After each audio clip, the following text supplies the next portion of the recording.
Hi there, welcome to this lecture. It's our second one on the English school, and we're going to look at the nature of order, particularly this idea of the international society. What we'll do is we'll sort of look at a few examples of the international society. We mentioned a few last time, but we'll go through a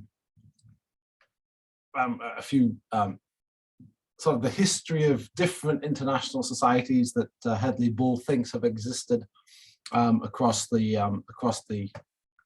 I guess the centuries, and then towards the end of that we'll talk about maybe a little bit more about what makes them international international societies, and particularly what we'll talk about. I think one of the more interesting things that we'll deal with in this lecture is this idea of, well, just how strong is international society, how far does it go, how deep does it go? And so we'll end up arguing, or with Hedley Bull, we'll end up sort of talking about how Hedley Bull argues that even in war, even in world war, we can still have the existence of an international society, even in the sort of level of destruction of the Second World War. So let's do that.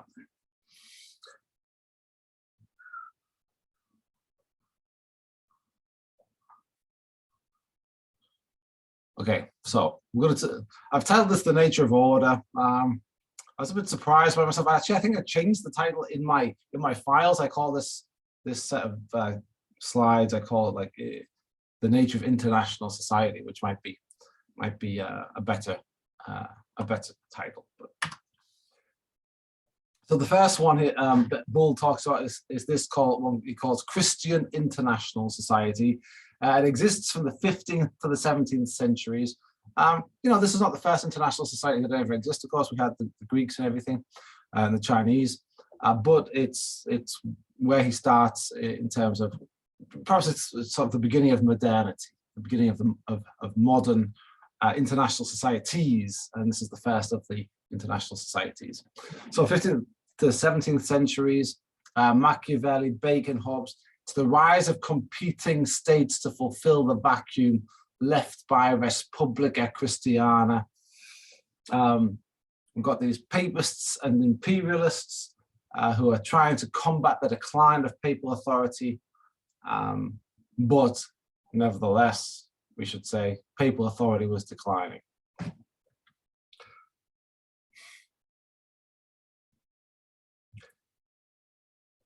And so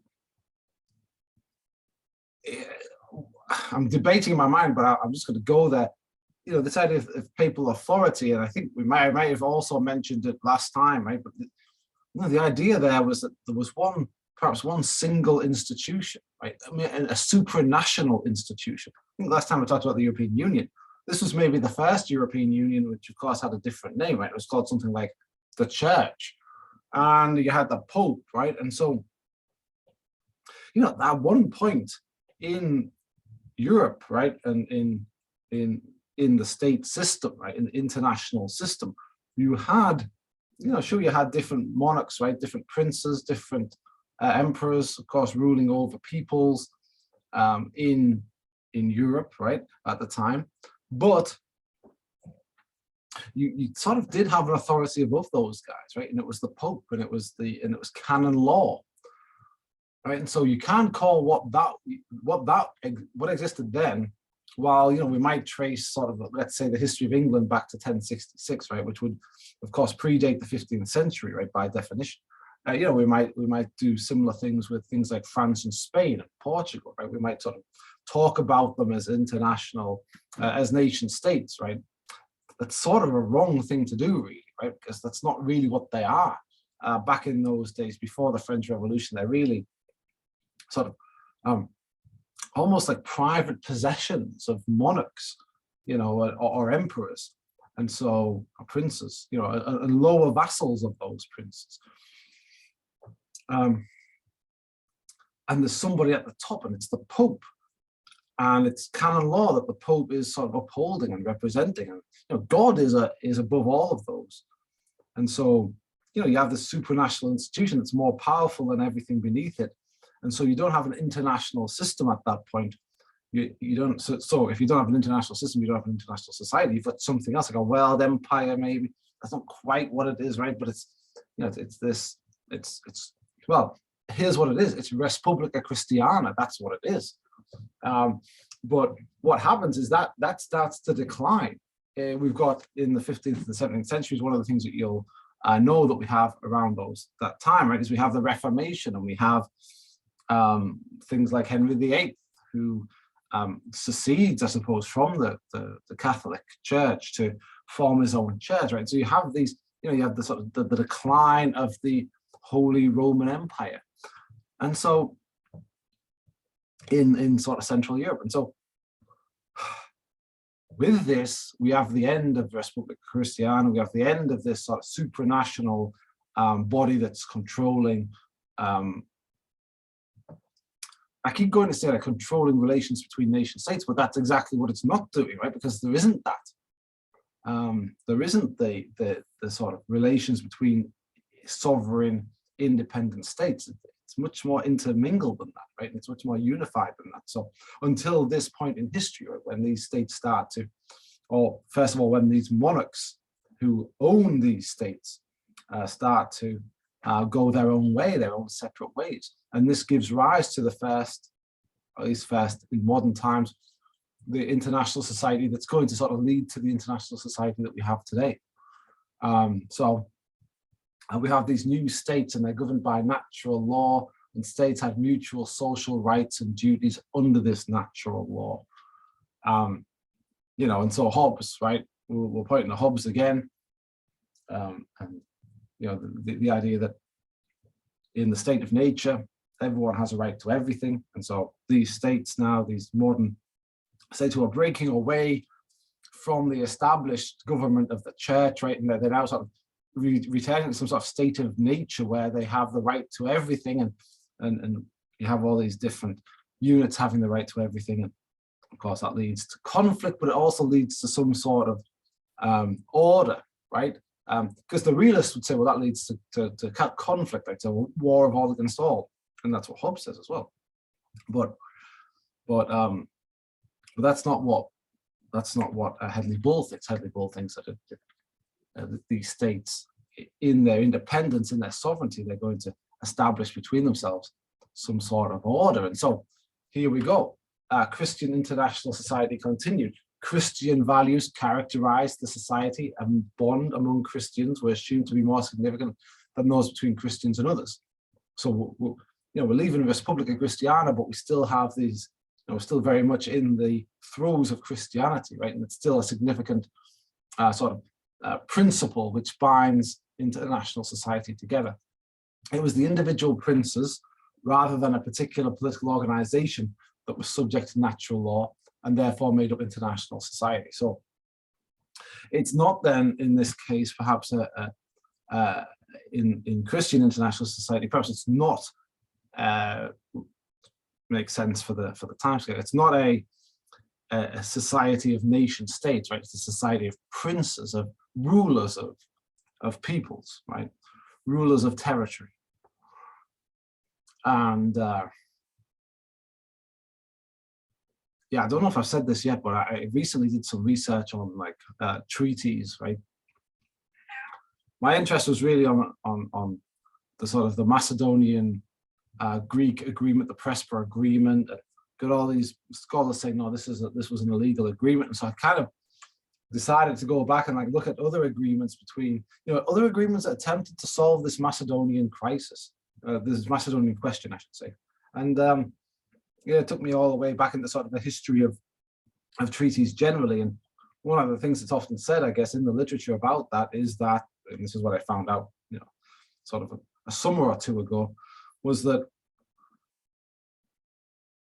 the earliest treaties were treaties between sovereigns, and they were personal agreements, and they were oftentimes seen to bind the vassals, right, the noblemen and I suppose even the common people who were subject to those rulers. But it wasn't the earlier treaties. They weren't treaties between political units called nation states. They were treaties between individuals.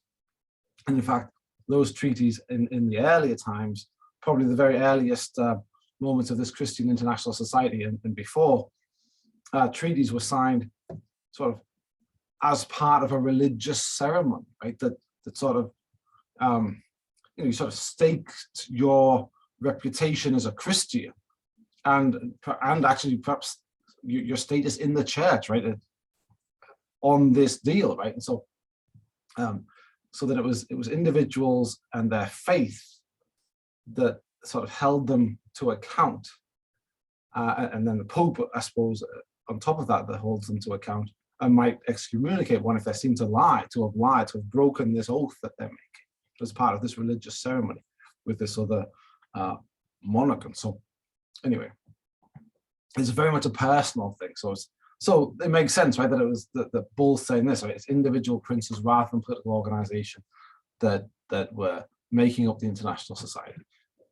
Primacy of natural law over positive law. So it's in this Christian international society, natural law existed, right?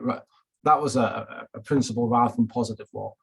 The important thing to note there, right, is that natural law, the difference between the two, natural law exists and we discover natural law. It's outside of us. And so when I say outside of us, like, yeah, it's outside of you and me, but it's also, if we're thinking about these rulers of different realms in Europe, the natural laws, it's outside of them as well. It's probably from God, but or at least from nature. And, sometimes nature and God are the same thing in some of these ideas, but it's something that exists independently outside of whatever anybody says about it. And if you break natural law, you're breaking principles that are, perhaps eternal and independent principles that matter. Positive law, on the other hand, is not that. Positive law is just whatever we make up. So a positive law doctrine is like, no, there's no natural law. And natural law doesn't really exist. No laws have come down from heaven or have come out from nature. There's nothing natural about law. Law is made up by men. And so then you say, well, a positive law would mean that, like, these rulers of states, and whatever they've written down, whatever they've agreed, that's the law. And the law has no more basis than that they've agreed to live that way. And of course, it's the positive law doctrine that's much more common today in international law.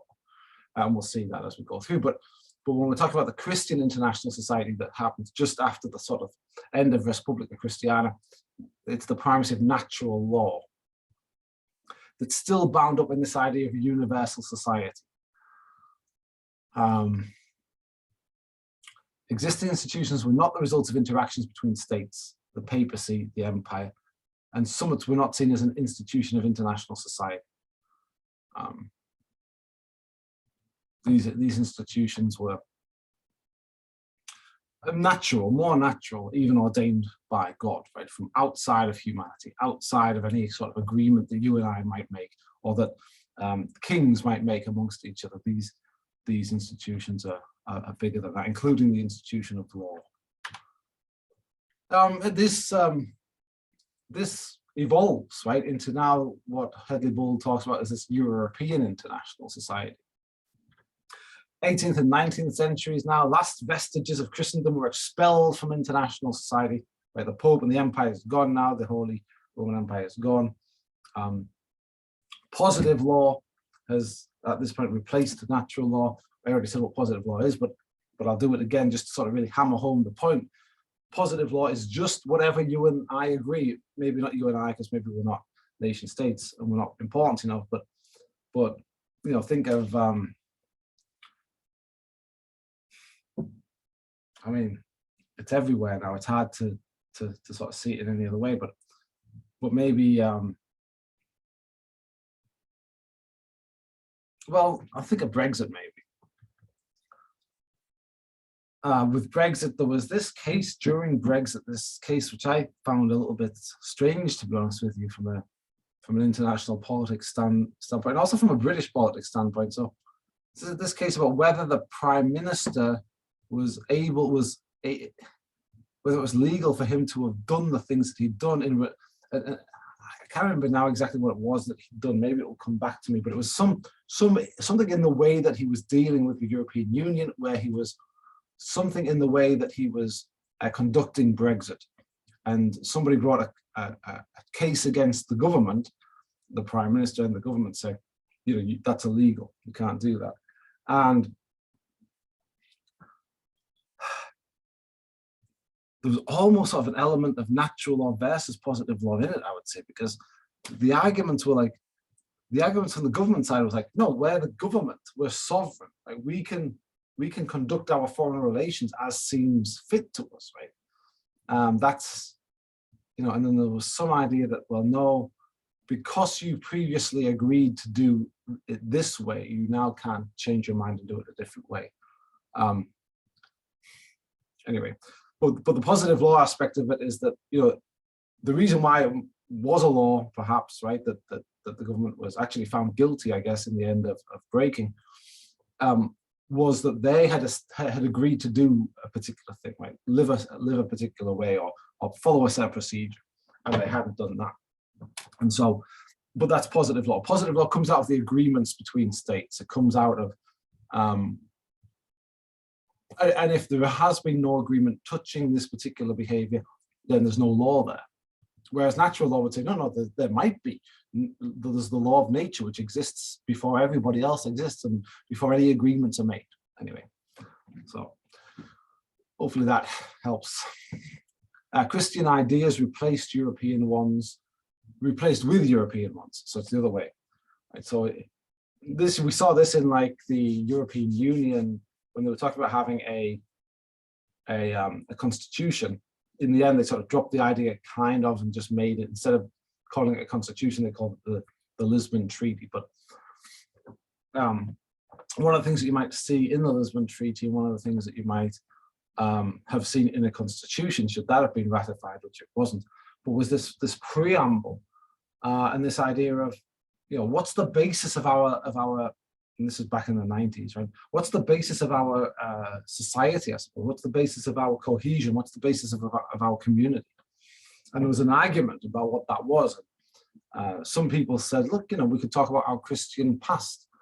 And, others said, no, we shouldn't do that because that excludes people who are not Christians, right, from that. And that's sort of where we're at here in the 18th and 19th century already. It's like, okay, well, we had these sort of Christian foundations, and now, well, we maybe don't want to identify them quite as Christian anymore. Maybe we've moved away from the church, but we have these values that are sort of, we think of as maybe European, like we made them, the states of Europe together, right? So, and that's European international society. So the Christian ideas were replaced with European ones. Positive laws replacing natural law.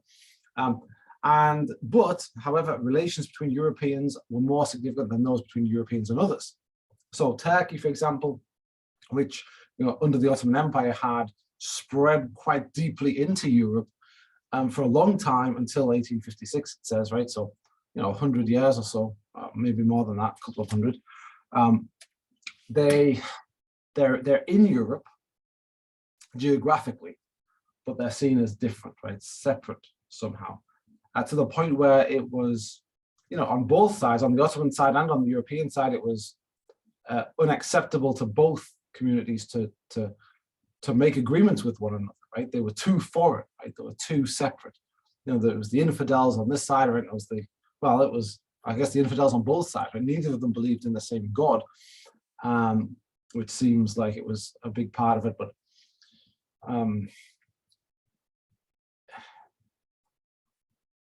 they had to figure out, well, that it was that relationship between the Ottoman Empire and the rest of the Europeans, the Russians and the Germans, the Austrians, and I suppose the French and the British as well, although they were slightly further away usually. But it was those the Italians, it was that relationship that sort of eventually led to Turkey sort of being brought into the European political system or the European international society. And that might also be sort of a good example of really why, both then and in the Treaty of Lisbon, why sort of Christianity was a little bit moved away from as a basis of international society, because now you're introducing a very large, powerful empire that's non-Christian, generally speaking. Though of course there's Christians within the empire too. Anyway, it now becomes, instead of a society of individual princes, it's now a society of nations, right? So that's a change as well. War becomes something only states can do. Neutrality is to be respected, other standards of conducting warfare as well. Rule of sovereignty extended to all states. Institutions, international law, diplomacy, balance of power. You know, and speaking of like the Austro-Hungarian Empire, which I wasn't really speaking of, but I could have, but certainly the Ottoman Empire as well, right? This idea of this sovereignty being extended to all states, that mostly affected them, I think. And we get towards the end of the 19th century, and certainly by the beginning of the 20th century, we get we get a lot of new states, a lot of new sovereign independent states. All right, so we get these new institutions as well. What you should have now, I guess, at this point, in having looked at the Christian international society and the European international society, you should get the idea that we can have international societies that have different bases, right, and that look quite different, have different political systems within them, and that have different ideas of about what law means and what sort of institutions should exist. Right? But nevertheless, they're both international societies.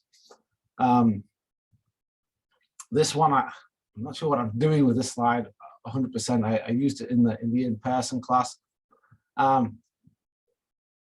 This is James Lorimer, Scot from 1880. So I guess in this European international society, and just a sort of marking boundaries, right, between civilized humanity, barbarous humanity, and savage humanity, right? So these three different kinds of humanity, right? And so it's the idea, and I guess the reason why I'm using it is because we're about to go on to the World International Society, which is going to unify everything. And so this is the case just before the unification of everything, right? So we have somebody like James Lorimer who can come along and say, there's these three sort of branches of humanity, these three groups: the civilized humanity, which of course is the nations of Europe and the Americas, you know, closely related to Europe. Then we have this barbarous humanity. And the barbarous humanity, they are civilized in that they, you know, they're organized, they're literate, and all those things. But they have states. They have organized nation states. They have proper government and that sort of thing. But they're not like us, right? They're different somehow from us. They're not the same as us, right? So it's this sort of idea that, you know, European international society doesn't extend beyond Europe, and he puts Turkey, Persia, Siam, China, and Japan into that. Like these are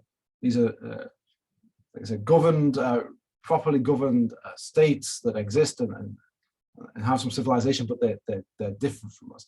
Barbarous, I think here for James Lorimer means something the same as it meant for the Greeks, right? That they are, you know, we don't understand them. They don't speak our language. And of course, like our language becomes confused when we talk about the nations of Europe, because it's like our language is what, like European. Of course, it's different languages, but yeah, the answer is something like that. We have a European mode of living, of speaking, of dealing with things, and they have a sophisticated one that is different from us, right? And that we don't always see eye to eye on.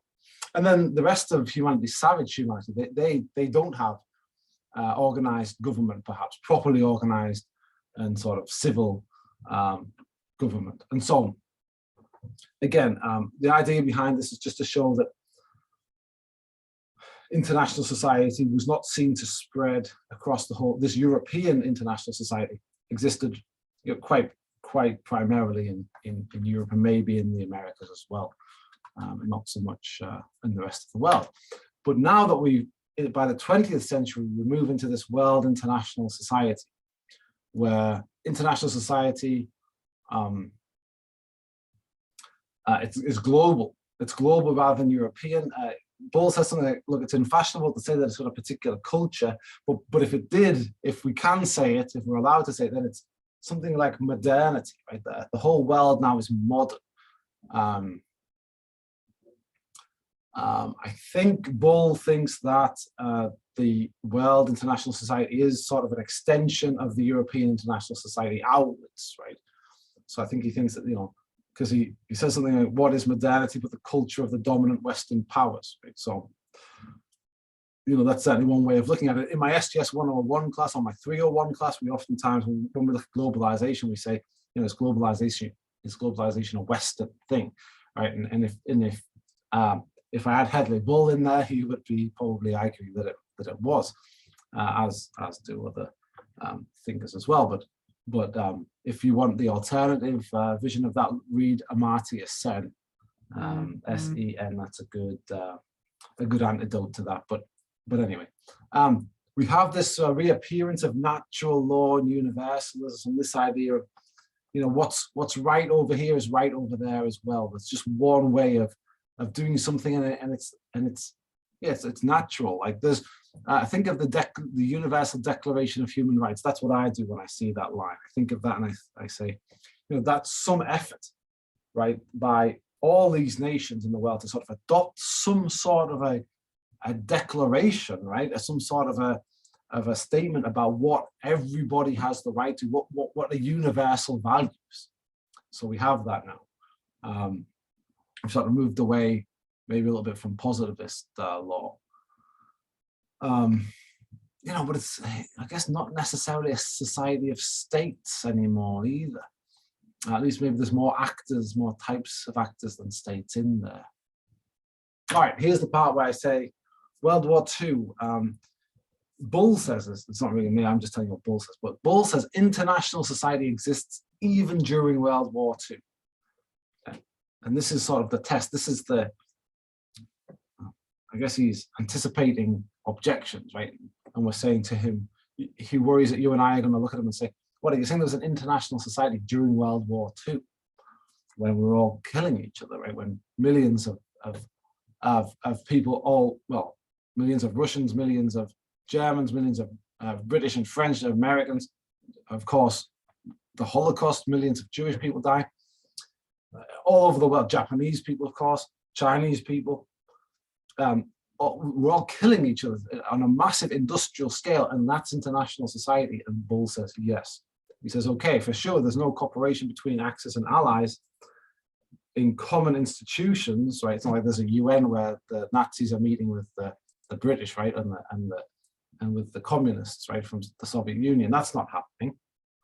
But that they are respecting common rules of international society within alliances and with respect to neutral countries. Right? So they're sort of honoring the neutrality and the sovereignty of neutral countries. At least that's what Bull say. Groups with both sides are seeking a negotiated peace. What does that say? If you're seeing something, when you look at the other side and you say, we can negotiate with them. There's something that we could come to a peace with this. We could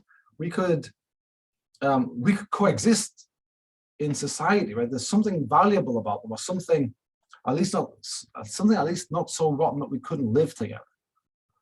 Right? There is some sort of common expectation, right, that we could live together if we could negotiate a peace. And then, of course, part of that, right, is that both sides insisted on Geneva Convention compliance and did comply. Bull says, at least in the case of Germany and the Western Allies, complied with the Geneva Convention in terms of how to treat prisoners of war. I think explicitly leaves Japan out of that, but Germany and the Western Allies, he says, did insist and comply with the Geneva Convention. So he says that shows you, right, there's some sort of principles that they agreed on, some sort of international society, shared principles. Same in the Cold War, US and the USSR did not break off diplomatic relations. They met in summits, they talked to one another, they respected one another's sovereignty. The UN even, they talked to each other in the UN for lots of the Cold War, not for all of it, but for lots of it. Didn't break up into rival organizations, there was still some common basis. There was still some international society. On the other hand, Genghis Khan, the Spanish conquistadors, and Europe versus Islam are examples where maybe international society didn't exist. For Bull, For both the Spanish conquistadors, when they went to the New World, they did not treat the people that they found there as sort of fully full partners in international society. They treated them like they were beneath them, like they were outside, I guess, at least outside of any kind of society that might have existed. And of course, we already mentioned sort of the Europe versus the Ottoman Empire, for example, but perhaps the Crusades and things before then as well might be counterexamples. Counterexamples here, not to say that it's not to say, hey, look, international society doesn't exist because these things happened, but it says international society has not been universal. It's not existed all over the world in all times and in all places. Sometimes it's existed in one part of the world, but not included every part of the world, right? In fact, that's mostly been the case, except for now.